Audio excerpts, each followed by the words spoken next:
भगवान का जब जब अवतार हुआ, चाहे रामा अवतार हो, कृष्णा अवतार हो, बाल स्वरूप का दर्शन करने हमारे भोलेनाथ बाबा जरूर आते हैं।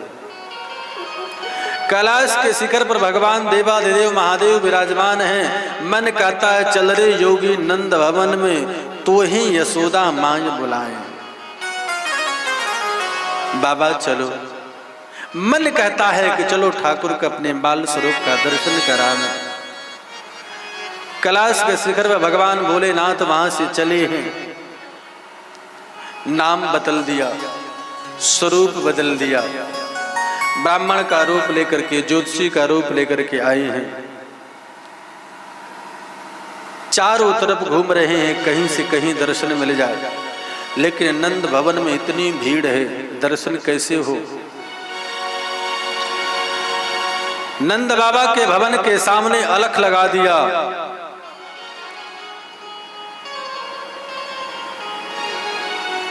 गले में सर्प हैं, कानों में बिच्छू है, बड़ी बड़ी जटाएं हैं, माथे पर त्रिपुंड है।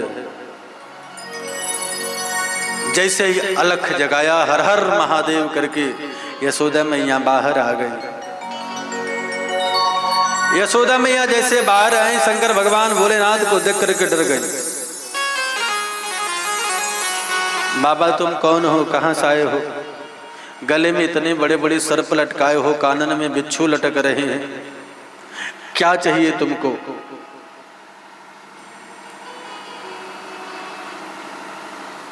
भगवान भोलेनाथ ने कहा मैया मुझे कुछ नहीं चाहिए, अपने लाला का दर्शन करा दे।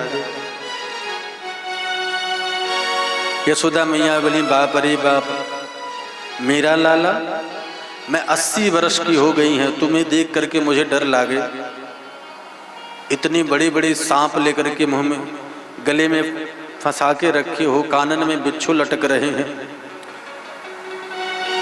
कोई सांप मुख निकाल रहा है, कोई जिह्वा निकाल रहा है, कोई फुफकार रहा है, इतनी बड़ी बड़ी जटाएं हैं। तुम्हें देखने के बाद मुझे डर लग रहा है, तो मेरे लाला का क्या हाल होगा? मैं लाला नहीं दर्शन कराऊंगी, मेरा लाला डर जाएगा।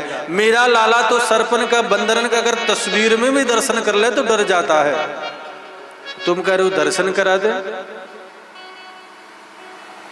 बाबा तुमको दान चाहिए, दक्षिणा चाहिए, हीरा चाहिए, पैसा चाहिए, जो चाहिए सो लो, अनाज लो, रहना यहाँ तो बढ़िया दाल बाटी चूरमा बनाओ, मस्त भगवान का भोग लगाओ, पाओ, लेकिन लाला का दर्शन नहीं कराने वाली हूं।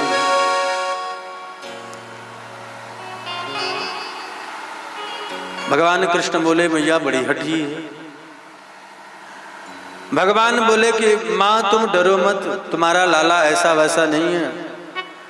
अरे ये तो छोटे छोटे सर्प हैं, छोटे छोटे सांप हैं, तुम्हारा लाला तो हजारन मुख वाले सर्प के ऊपर शयन करता है, सोता है। तुम्हारा लाला तो कालों का काल है, उसका कौन क्या बिगाड़ेगा। मैया यशोदा बोली बाबा क्षमा करो, गलत रास्ते पर चलाए हो, गलत घर में चलाए हो। हमारा लाला कोई नाग, हजारन नाग वाले फन पर कोई नहीं सोता है, कोई नारायण नहीं है। मेरा लाला तो पालने में सोया हुआ है। और जो तुम बात कर रहे हो ना, ये गलत सोचना है, गलत जगह चलाए हो। भगवान बोले नहीं मैया, मैं सही जगह पर आया हूं। इस सभी को प्रेम को देख करके देवाधिदेव महादेव भी मुस्कुराए कि धन्य हो प्रभु, इसी प्रेम के कारण तो तुम यशोदा के आंगन में आए हो। शंकर जी बोले कि देवी समझ जाओ, लाला का दर्शन करा दो, अन्यथा जोगी हठ नहीं जानती हो तुम। योगी एक बार हठ करके बैठ जाएगा, धुई जमा देगा तो 12 वर्ष तक जमाए रखेगा। यशोदा मैया बोले कि तुम योगी हट की बात करते हो, त्रिया हट नहीं जानते हो। तुम 12 वर्ष बैठोगे, मैं 12 वर्ष अपने लाला को बाहर ही नहीं निकालूंगी। हमारे महल में 1 2 नहीं 15 द्वार हैं, एक द्वार छोड़ करके दूसरा द्वार खोल दूंगी। शंकर जी ने कहा कभी तो कभी लाला तुम्हारा बाहर निकलेगा। मैया ने बोला कभी नहीं निकालूंगी। शंकर जी ने कहा फिर मैं जाऊं?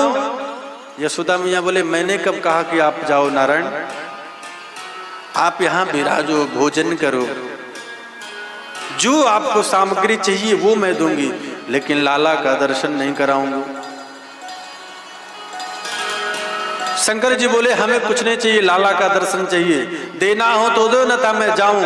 बोले महाराज क्षमा करें इसके लिए। भगवान जैसे ही शंकर जी आगे बढ़े कि भगवान कृष्ण लाला जोर जोर से रोने लगे। यशोदा मैया दौड़ करके गई, दूध पिलाई, पीठ थपथपाई, ऊपर उछाली, लेकिन कन्हैया चुप होते ही नहीं है। इतना रोए कि गोपियां दौड़े दौड़े आ गईं। क्या हुआ लाला को, क्या हुआ लाला को, लाला क्यों रो रहा है?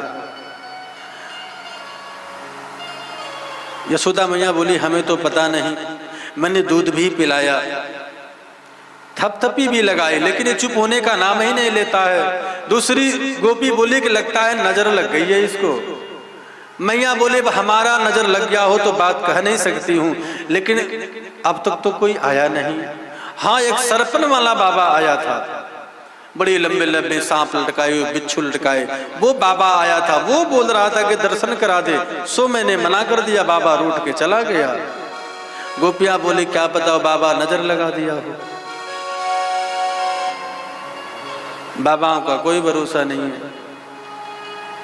गोपियां बोले नहीं नहीं, वो तपस्वी संत होते हैं, उनके चेहरे के ललाट के तेज तुम नहीं देखे?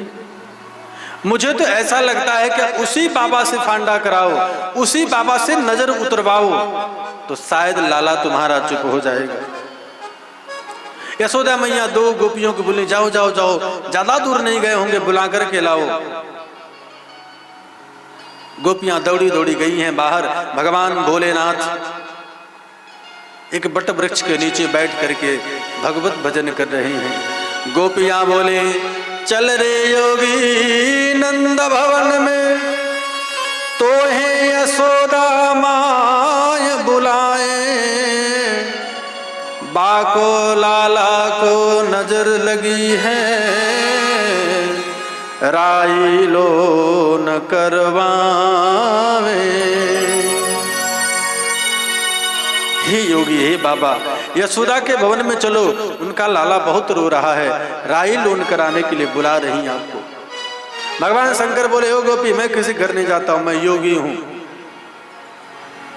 मैं किसी घर और नहीं जाता हूं।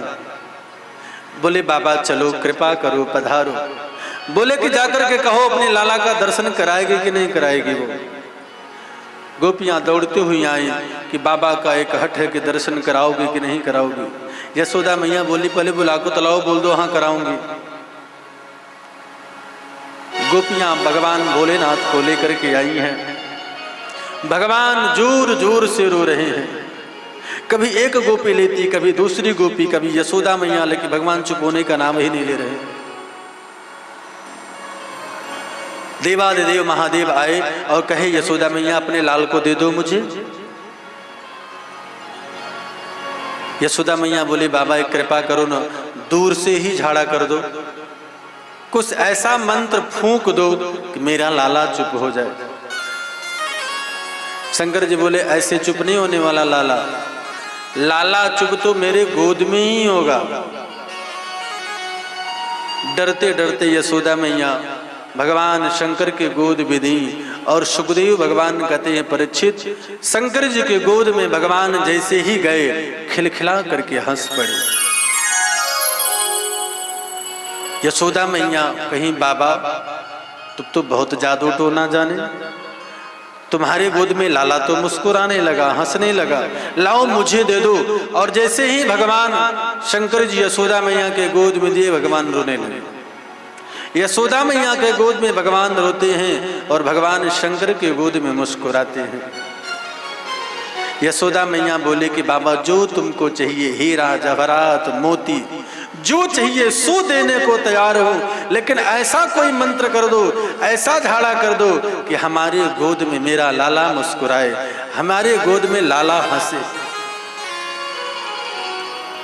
शंकर जी ने कहा मैया एक बात कहूं, एक प्रतिज्ञा है, एक नियम है, अगर ऐसा कर दो तो लाला तुम्हारा जिंदगी में कभी नहीं रोएगा।